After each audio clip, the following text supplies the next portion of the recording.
All right, Shalom, Shalom, Akim. First and foremost, I want to give all praises to Yahweh, Bahashem, Yahweh Shai.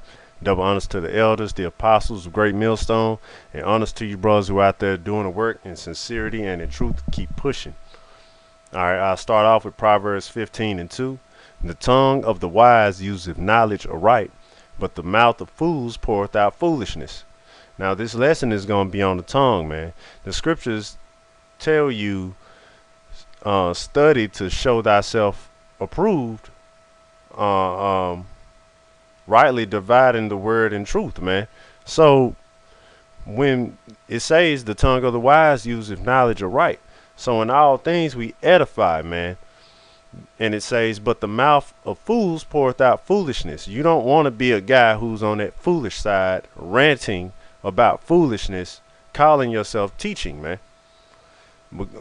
For example, you can't be out on the highways and we're talking about the kingdom,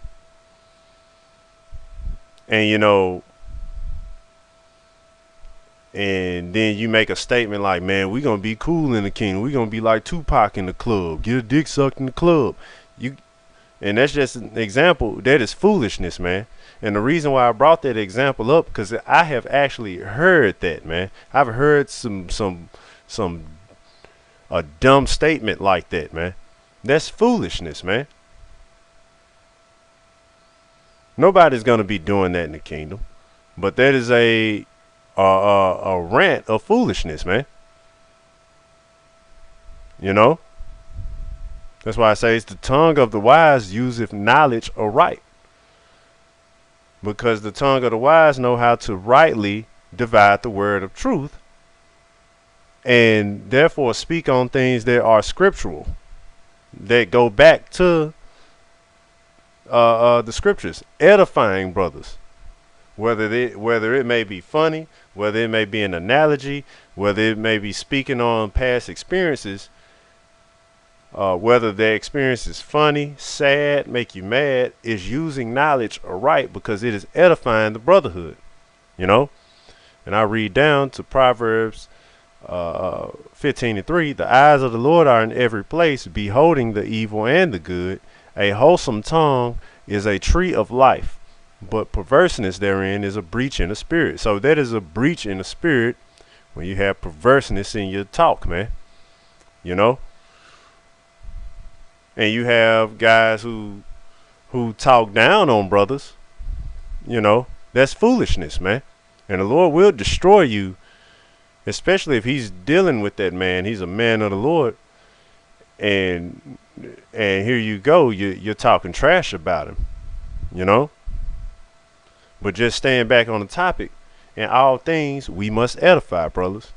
And you know, you have to be on point when you teach, and you have to watch what you say, man.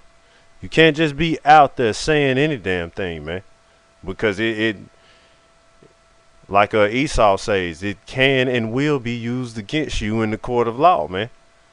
You can mess a whole bunch of guys up. Like, for example,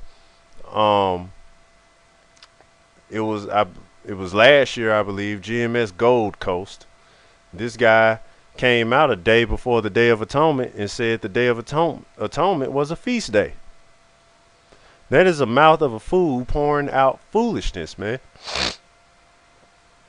Because did he have counsel on that? No, he did not. So that showed that he wasn't wise right there, because the scriptures tell you to be wise. That a wise man seeketh counsel. So the tongue of the wise useth knowledge aright. And that's using knowledge. That's definitely using knowledge wrong. And that's mangling the scriptures, man. So in that scene in Lion King when Mufasa died, he fell into that stampede of those animals, man. That's basically what those guys are doing to the scriptures, man. When your mouth is pouring out foolishness, man. Speaking on a flat earth, that's not using knowledge right. So as brothers, when we speak, man, just on a more detailed level, when you're out there on the highways and you're speaking and you're breaking down prophecies, you need to know what you're breaking down, man. Not just being a mockingbird. You need to know what you're doing, man. And if you don't know what you're doing, don't speak on it. Speak on what you know. That's what a wise man would do. A wise man speaks on what he knows, not what he doesn't, to make himself look good. That's what these other guys do. Like Sakar, they speak on things that they clearly don't know to make themselves look good, because they're trying to battle the elders. All right. So now I'm going to go to 1 Corinthians chapter 5, verse 6. Your glorying is not good. Know ye not that a little leaven leaveneth the whole lump? So if you go out there and you're going off, man, and you speaking on things that you don't know and you're winging it, you have people watching you, man. You have brothers watching you. And you could start a whole bunch of shit, for lack of better words, because of your mistakes, or better yet, just your blatant disregard for watching what you say, man, and care for what you're teaching. So you have to be on point, because you have you and your whole congregation thinking something else, man, that's against the scriptures, and Satan will use that. So I didn't want to go on and on with this. Just a quick lesson, man. It was on my spirit. You know, study to show thyself approved, rightly dividing the word of truth, man.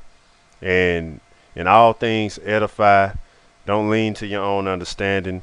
Don't go ranting about bullshit, man. And, just stick to the scriptures. And I'll name one more example. Some guys, they used to go around talking about triple honors, quadruple honors, 100-time honors to the elders, man. The scriptures say double honors to the elders, okay? Let's stick to the scriptures. It is double honors to the elders.